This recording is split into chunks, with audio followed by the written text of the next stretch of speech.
Dr. Joseph Sullivan has spoken at our conference before, although it's been too long, so welcome back. Dr. Sullivan is the director of the UCSF Pediatric Epilepsy Center and associate professor of neurology and of pediatrics. Good morning. Morning.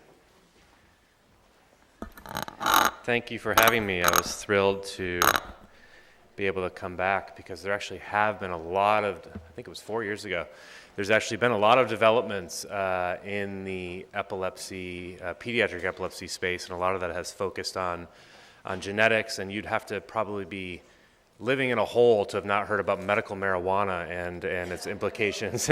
So I have a few slides about some of the data at the end of this talk. So when I was first asked to come back, I was asked to speak about atypical seizures, and I think that's a kind of a broad term. I think a lot of caregivers, medical providers, when they think about seizures, maybe the first type of seizure that jumps to their mind is a grand mal seizure or a generalized tonic-clonic seizure. And I often, when we're teaching our residents, try to tell them that that is actually only one of many different seizure types. And it shouldn't be an alliteration word. When we get the call from the ER, well, what type of seizure was it? Generalized tonic-clonic seizure. And so I think that with detailed video EEG monitoring and being able to take care of a whole host of different patients really allows us to phenotype, so describe the different types of seizures that we can see across different patient populations, and certainly in children and young adults with developmental disabilities, we do know that these different seizure types can occur. So with that, so here is the overview. So I just want to do a very cursory overview of the incidence of epilepsy in children. I then want to just talk about, I could do a 1-hour talk on each of these single seizure types, but sort of hit on a couple of the common syndromes that we see in children and young adults with developmental disability. I want to talk a little bit about the impact of genetics in the era of whole exome sequencing, and I certainly was one of those that said, oh yeah, genetic testing is interesting, but right now it doesn't actually translate into any changes in our management, but that is changing and is likely going to be continue to change in the next 5 to 10 years, and then I'll talk about some of the emerging treatment options. So these are my disclosures. I am involved with a couple of pharmaceutical companies that are actually investigating some of these novel compounds for some of the rare genetic epilepsies. So just some simple definitions. So what is a seizure? There are actually 3-hour-long symposia at the American Epilepsy Society meeting about what is a seizure, so this is still debated. But for our purposes, I think we can come to an agreement that it's a transient occurrence of signs and or symptoms due to an abnormal, excessive, or synchronous neuronal activity in the brain. And this is what we spend all of our time doing, looking at EEGs and videos to see what's the first thing that happened. Did the right arm move? Did the left arm move? Did the head turn to the side? Because that allows us to look back at our neuroanatomy and have some type of hypothesis as where that seizure is actually starting. As opposed to epilepsy, again, this is debated and the definitions are changing, is still simply defined as 2 or more unprovoked seizures greater than 24 hours apart. And people debate this because what happens when someone has a seizure and then 5 years later has their second seizure? Does that patient have epilepsy? Chief Justice John Roberts, he has epilepsy because that's actually happened to him. So I would say yes. Most of the patients that I treat, it doesn't become that nuanced because the kids are often having frequent seizures. And then this is an expansion of the definition. So having one unprovoked seizure and the probability of having a second seizure being equivalent to if you already had a second seizure, which is generally around the 60%. So there's a trend towards actually giving someone a diagnosis of epilepsy at that point. Now, we can debate whether or not we should actually intervene and start treating in that scenario of someone who has a single seizure, has a high increased risk of a second seizure. Do we actually treat? My personal practice is that I don't, because we still don't know when that second seizure may be, right? So the example that I just brought up, it may be 5 years, and in that scenario, you've exposed someone to a medication for 5 years unnecessarily.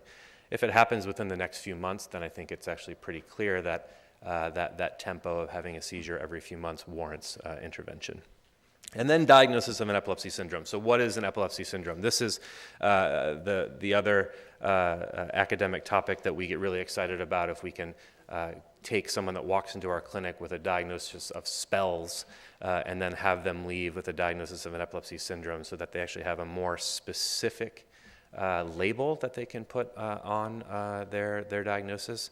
And not only does that actually help inform treatment and prognosis, but as I'll show you in a couple of slides, I think it really helps families reach out to other disease-specific organizations so that they know that they can have support from other people who are dealing with similar types of seizures and comorbidities. And so what is an epilepsy syndrome? It's a complex of signs and symptoms that define a unique epilepsy condition with different etiologies. And the three pillars that go into determining the epilepsy syndrome are the age of onset, so very different if someone presents at 6 months of age as opposed to 6 years of age, the seizure type, and then the EEG pattern. And again, this is what we do in comprehensive epilepsy centers is rather than just giving someone a diagnosis of seizure disorder, which I hate that term, seizure disorder tells us nothing. People who have don't have heart rhythm disorders, right? They have specific cardiac arrhythmias. So we like to be able to be very accurate in our seizure diagnosis. And lastly, this term semiology. I'm going to show you a few seizure videos here. So the semiology are all of the nuances that happen prior, at the onset, during, and after the seizure that allow us to put a label other than generalized tonic-clonic. So how about epilepsy in children with intellectual disability? This is an old paper, but epilepsy is common. Even in the general population, it's estimated to be about 1% of the population, but it's has a five-fold increase in prevalence in those with intellectual disability. And when you look at the severity of intellectual disability, you can see there's a range here, but if one has mild through the spectrum of severe, the incidence of epilepsy does increase as the severity of the intellectual disability also increases. So why? Why is that? Well, I don't think we actually know. I think the genetics here are hopefully going to shed a little bit more light on that. But when I explain this to parents, I basically say epilepsy simply is a disorder of brain function. Development and cognition in a child and a developing brain rely on normal brain function. And because development is not a static process, you can imagine that someone who is prone to having seizures as a result of a functional disorder of their brain may also be prone to having abnormal development over time. So this is one of the joys and frustrations of my job. So the brain, yes, adults, your brain is still changing, but hopefully we would all agree when we have a newborn that then becomes an infant and then a sassy teenager, a lot of stuff happens there in the brain, right? And so it is a moving target, and we can have instances where there's either a genetic abnormality, a structural brain abnormality that is present in the newborn period, but may actually not be symptomatic until later on. And so we have to be prepared to reevaluate children as they mature, because their seizure types may change, and that may actually dictate a change in their treatment. So just a little vignette here. So you have a child who comes in with new onset infantile spasms, and I'm going to show you a video of this. We do a brain MRI, which is pretty much standard of care now, and it shows a developmental brain malformation. That patient is treated and does well. Spasms respond, and this child is seizure-free for a few years. But then later, the child develops a new type of seizure, tonic and atonic seizures, which again I'm going to show you. And now this is a diagnosis of Lennox-Gastaut syndrome. Then we treat Lennox-Gastaut syndrome with very different types of medications. It's unusual to be able to get someone with Lennox-Gastaut syndrome truly seizure-free. But then as that child becomes an adult and ends up in my adult epilepsy colleagues' clinic, then they actually may just look like they have treatment-resistant complex partial seizures. And so I think my adult epilepsy colleagues have a really difficult job because these patients show up, and unless you go back or they've come from their pediatric colleagues and you have the nice longitudinal documentation of all the different seizure types, you may not appropriately diagnose someone in adulthood unless you go back and understand how their seizures presented and how it evolved over time. Okay, so on to a few videos here. So infantile spasms. Here's a cute little baby, and just play this video for those of you who haven't seen. So what you'll see, you have an awake, alert, interactive, non-dysmorphic appearing baby who is starting to have what we would say are bilateral flexor extensor. You see the hips are coming up, the legs are coming up, the arms are extending and then briefly adducting to the midline. And it's coming in a cluster, right? It's coming pretty regular. Very often there's a cry in between there. But this couldn't be, and this is actually taken from the Child Neurology Foundation website about it. It's an instructional video. It couldn't be any more classic, and you see the little facial grimace as well. So this is something that we drive home to our pediatric residents, that if you have a baby who's having startles or having these exaggerated Moro response, the Moro reflex, that if it's coming in clusters like this, that's something that arguably is one of the infantile epilepsy medical emergencies, in the sense that you want these kids evaluated likely within a week. So that's a very typical video for infantile spasms. And I'm just going to go through this sort of table here for a couple of the syndromes so that we understand why making that specific seizure diagnosis and semiology diagnosis is important. So you can see the age of onset is in infancy, hence the name infantile spasms. The seizure semiology, that was pretty classic of the flexor extensor spasm. So we had the mix. You don't always have to have the flexor part. You don't always have to have the extensor part. You can have just each of those. But once you see it, it's really hard to misdiagnose. I think the thing that happens with families that they get really nervous about is they worry about the duration of the seizure. So the cluster may last 15, 20 minutes, but you saw each one of those individual spasms literally lasted for about 1 second. And so if you have 20 to 30 spasms in a 20-minute cluster, that total time spent seizing was actually only 20 to 30 seconds. The EEG is very helpful. It can show us this classical hypsarrhythmia pattern, and it really can be made in a 1-hour outpatient EEG. It's very important to capture sleep. This is another teaching point. We tell our medical residents that if you have a baby that did that in your office and the EEG is normal, you have to make sure that you've actually captured sleep, and you can't just write them off. If you did capture sleep, you have to repeat that EEG in a few weeks, because it could be a chance that you're actually just making this diagnosis very, very early and the hypsarrhythmia hasn't had a chance to develop. So the etiology is really, really broad. So malformations of cortical development or neonatal encephalopathy, so some perinatal birth difficulties represent the majority. But the very, very close second in the era of genetic testing are various genetic abnormalities. And you can see here tuberous sclerosis, neurofibromatosis, and Down syndrome are some of the common genetic diagnoses. And I'm going to show you a slide later with a whole host of genes that have now been associated with infantile spasms.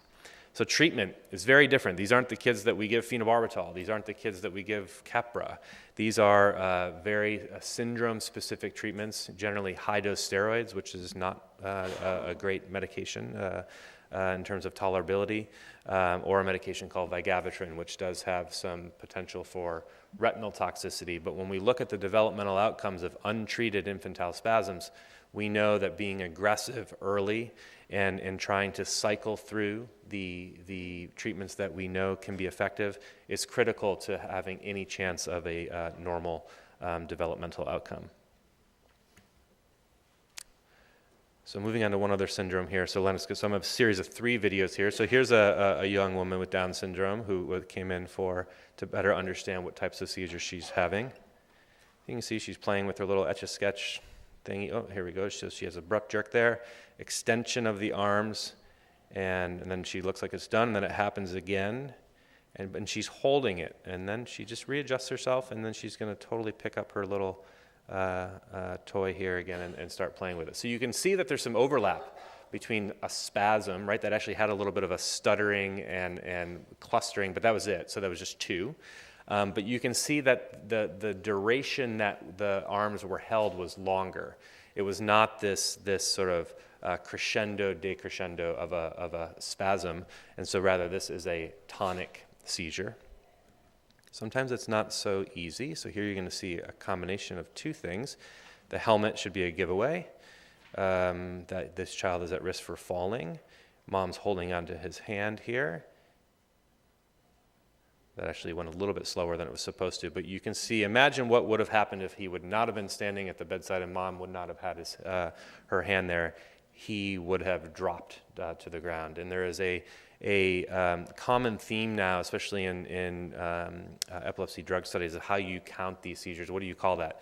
You notice the arms went out, the head went down, and so we can have, epilepsy banter here. Was that a tonic, atonic? Was it tonic with a head drop? All these different things are interesting and can be teased out with detailed video EEG monitoring. But the big picture, it's a drop attack. This kid would have fallen. And so we treat drop attacks very seriously because of the secondary injuries that these patients can sustain. And then on that same theme, here's another child who's playing with his truck. And you're going to see he's actually in a sitting position, right? So if he was just to have, atonia, he may fall to the side, which he can do, but the arms come out, and then there's still that little bit of extension, and he stays extended. Dad's over there in the corner. He's like, I think you're okay. And he stays down, and then he sits back up. So those are all sort of themes of tonic and atonic seizures that lead to drop attacks. And we just know that drop attacks carry they're brief, but because of the associated morbidity that they cause with regard to secondary injury, they can be very debilitating for patients and their caregivers. So what is Lennox-Gastaut syndrome? So I have a European-Italian colleague, and the Europeans are very good semiologists, and so they really scrutinize even better than the Americans do.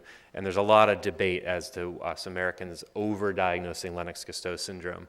And that may be true because the core syndrome as described by Lennox and Gastaut probably is rare. But for the purposes of our talk here, I just want to sort of lump them into these types of seizures that we can see, namely the tonic axial seizures, which you saw the picture of, and then the atonic seizures. And the other key component that really represents that core phenotype are these atypical absence seizures, which these are the ones that are very, very difficult to tell, right? Even when you have neurotypical kids, they're going to stare. Adults stare. I can see some of you guys staring right now. Are you actually having an atypical absence seizure?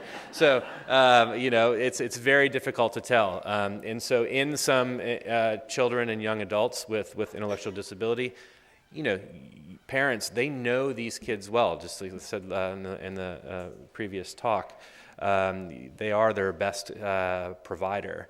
And so they can tell that something happens and that there's an on and off. But sometimes the on of the staring or the sort of little bit of being a little bit more disconnected is a little bit more gray, and the off is a little bit more gray.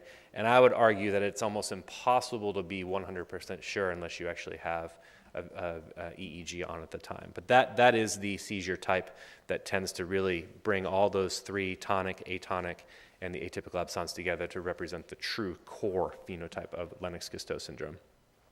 The EEG findings is very, very helpful. We can actually see EEG abnormalities even in between seizures. So with an appropriate history of those types of seizures that you would describe to me, together with a 1-hour EEG, we can very often make the clinical diagnosis of Lennox-Gastaut. And you'll see some overlap here in terms of the etiologies of infantile spasms in Lennox-Gastaut. So brain malformation, so malformations of cortical development are very common. You can see that there can be this evolution from infantile spasms to Lennox-Gastaut. This is also associated with Down syndrome, associated with Angelman syndrome. From the few autopsy specimens that we do have, there can be the patients that actually have normal brain MRIs are thought to maybe have microscopic neurodevelopmental abnormalities or sort of cortical dysplasia where the normal 6-layer cortex is not organized in the way that it should. But still, there's a whole host of patients that to this day are Lennox-Gastaut of unknown cause. And that's really where we hope that with whole exome sequencing, we're going to arrive at some discoveries. Treatment. So we base it on seizure type, but we also base it on experience in the literature over the last 4 decades since valproate has been available. We know that valproate and valproate and lamotrigine together can be actually synergistic. Benzodiazepines, I know we don't like benzodiazepines, but they can be very helpful for the different seizure types that we see in the syndrome. And then the medication felbamate. It's not a medicine that we usually reach for as the first or second line medication in any of the epilepsies, but it can be particularly effective for the tonic and atonic seizures that are associated with this syndrome. And so because of the morbidity that they cause, I tend to start having that talk with families sooner rather than later. The incidence of intellectual disability, sorry, I have this old term in there, my apologies, is high, and we know that the chronic treatment-resistant seizures can evolve over time. So again, you have to be able to react accordingly to those different seizure types. So here's my really simplified breakdown of what I do in the clinic every day. So you have someone who comes in with seizures and a developmental disability. We still, all this fancy EEG, whole exome sequence, we still want to look at the patient, talk to the family, and examine them, okay? And so I am not a geneticist, I am not a dysmorphologist. If I see something that looks a little different, I will rely on my genetic colleagues to hopefully refine that a bit. But if someone does have specific features of a genetic syndrome, we want to proceed to genetic targeted gene testing. And then if we have a specific diagnosis, such as Down syndrome, such as Angelman syndrome, we can then still, it's clinically based, right? We're still going to treat based on the predominant seizure type. But this is where we can use the literature, and we can use family reporting, and now the whole explosion of social media. Often families are coming into me and say, well, I read on the Angelman syndrome board that is a bad medicine for Angelman syndrome. And we're learning a lot as healthcare providers from families. If you have someone who just has non-specific or pretty much a normal neurologic and physical exam, then we have to sort of broaden, I think, our net a bit. We still rely very, very heavily on neuroimaging, brain MRI. Even in the age of genetic panels and exome sequencing, we can't forget about a good old chromosomal microarray because we can still pick up different copy number variants on a microarray that can be very, very important in 10 to 15% of patients with seizures and developmental disability. And then really with the imaging and some type of genetic testing, we can go into two broad branching points where if the imaging is abnormal, does that actually fit into a known malformation syndrome? But again, we're still treating based on the seizure type. See, I'm preaching some job security here because it's still based on us having a good understanding what types of seizures are actually present. But that if we do have a specific genetic diagnosis, then we start to not only look at the literature, but in these specific instances that I have up here, SCN1A, tuberous sclerosis, and PCDH19, we know that there are specific treatment strategies to avoid and some that to lean more towards that can be particularly effective for those groups of patients. And our hope is that someday everyone who has a diagnosis of epilepsy will actually have a specific gene disorder that we can actually be a little bit more specific rather than just basing it on the seizure type.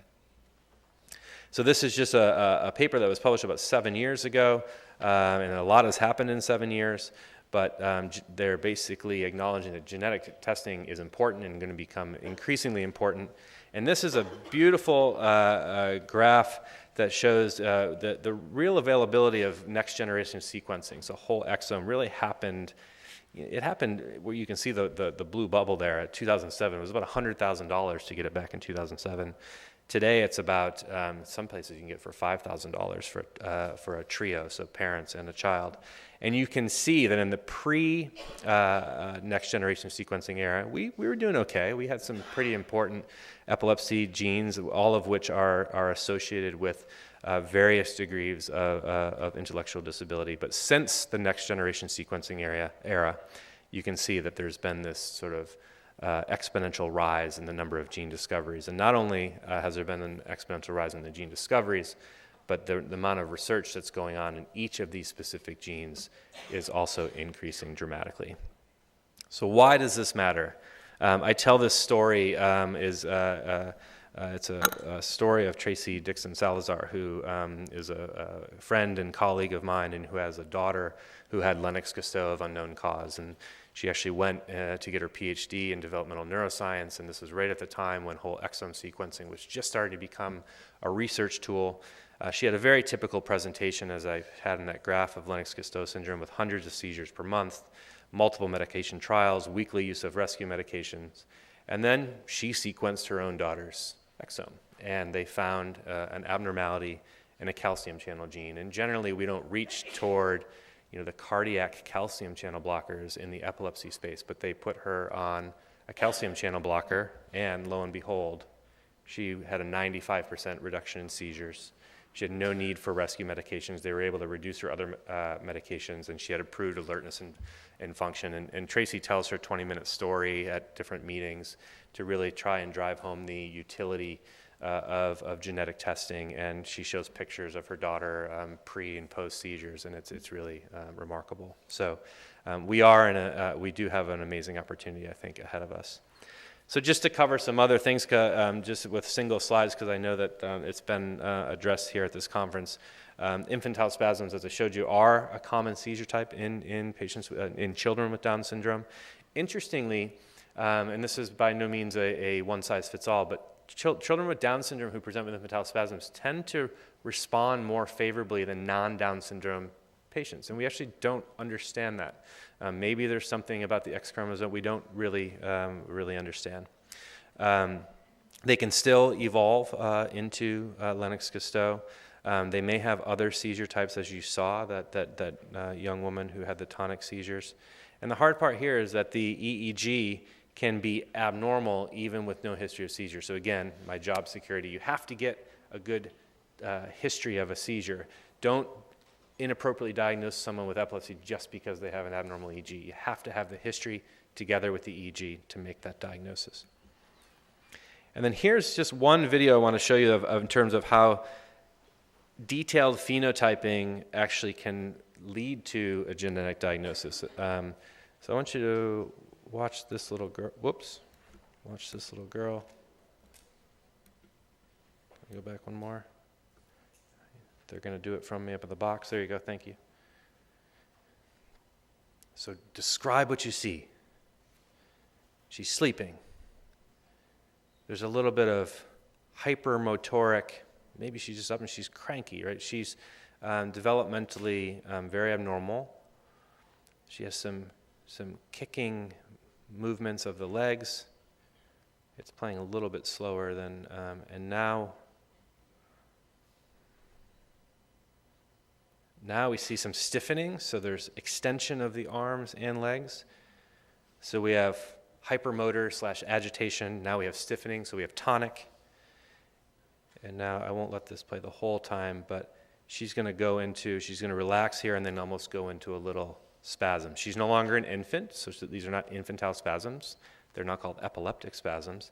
But if we actually look at the hypermotor tonic spasm, so this is a sequence.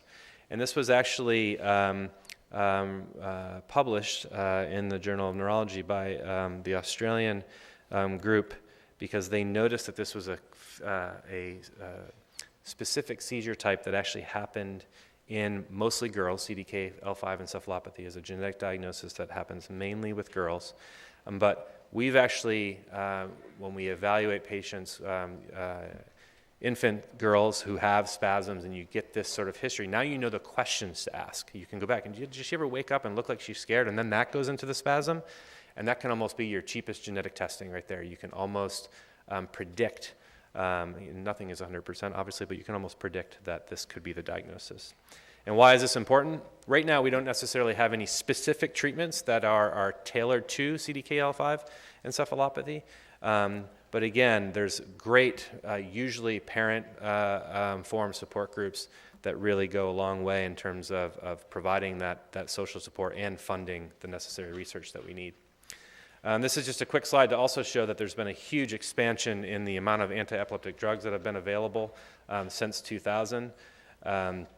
Unfortunately, a lot of them aren't significantly more effective than the ones that were back in the good old phenobarbital ages, but thankfully they are better tolerated. So we have equal efficacy, but patients are actually truly living with their epilepsy and not falling asleep. So the emerging treatment. So this is kind of the wrapping up here. So despite all of those new drugs, and again, despite all of those new drugs, the number of treatment-resistant patients, which we define as still having seizures despite medication, has not changed, which is embarrassing, I think. We still use drugs. That's really where there's devices and there's all these nice, fancy, cutting-edge things that are going out, but drugs are still the main treatment modality. But our hope is, again, I keep hitting the genetic drum, is that if we can get to a better diagnosis, more accurate genetic diagnosis, will that actually lead to better treatments? And so cannabidiol. So it's actually been, there's been many, many reports, even of cannabis sativa being used for various medical disorders. Cannabidiol is just one of the many compounds in the cannabis plant. And the two that are getting the most attention are really CBD, cannabidiol, and THC, so tetrahydrocannabinol, which is what gives the psychoactive component from cannabis. And really this all happened 5 or 6 years ago when many parents were frustrated with the lack of effective treatments for their children with various epilepsy diagnoses, but most specifically with Dravet syndrome. And this one little girl named Charlotte Figge, her parents, when they were living in Colorado, and Colorado was one of the first states to have medical marijuana available, tried her on a oil that had a high concentration of cannabidiol and a low concentration of THC, and lo and behold, she actually had a dramatic reduction and had prolonged periods of seizure freedom. So Sanjay Gupta got involved, a lot of stuff happened, and there was a company that actually for decades had already been, had a pure form of cannabidiol that was plant extracted available. And so they contacted a bunch of centers, and we were a center that were involved with this, where we basically did an expanded access IND, so under compassionate use protocol, and we treated 214 patients with treatment-resistant epilepsy. This was not placebo-controlled, so they were just given cannabidiol. They had a 4-week baseline seizure count followed by 12 weeks of treatment, and everything was kept by seizure diary. And the median reduction in seizures was about 35%. So it works. There were some patients that were seizure-free. A subsequent placebo-controlled trial that was done in Dravet syndrome has been completed, and the median reduction in seizures was 39%. Compared to placebo of 13%. So similar, but again, we have to factor in that placebo number. They just haven't, that data is not published yet. It's just a press release data from the company. So this does work, but it's by no means, it's another tool in our toolbox is what I'll explain to families, and it is by no means the cure-all for many patients. So wrapping up, so where are we today in 2017? And to bring this to full closure in terms of the power of genetics, I have some extremely bright people that work at UCSF that are taking these known genetic epilepsies. Scott Baraban at UCSF has about 80 different genetic mutations that have been discovered in forms of different pediatric epilepsy. And using this new gene editing technology called CRISPR, he's able to insert the specific genetic mutation into a zebrafish. And why zebrafish? Turns out zebrafish can actually, you can turn around large populations of zebrafish as compared to mice, which are a lot of, or even fruit flies. And then you can literally take the zebrafish. Many of them do have seizures. I won't go into how they see this fish seizing, but it's very interesting. It's very, very interesting. There's cameras, but then they literally will take different medications and put them in the water. And then the fish are ingesting the medication, and they can do toxicity studies, they can do different concentrations of the medication, and they see which of these compounds actually reduce seizures. And he does this in a blinded way. And this really, I think, is a whole other era for drug repurposing, right? So you have drugs that are already out there and FDA approved, that we already have the toxicity data, but we just never thought to try them in patients with epilepsy. And so in a blinded fashion, he takes these compounds, he puts them in the water, he sees which ones actually cause a reduction in seizure, and then you unveil the bottle and see what drug it is, and then start to look into how that drug works and better understand the mechanism of action. So I really think that this is going to be a very, very important technology to give us some better treatments. So last slide, so take-home points. Hopefully you will not just say generalized tonic-clonic seizure. So epilepsy has many different faces, and all seizures can look very, very different. I've put my foot in my mouth so many times to say, oh, that can't be a seizure. If it's stereotyped and it's recurrent, don't blow it off and have it evaluated further. We know that patients with developmental disabilities are particularly challenging due to the many different underlying etiologies.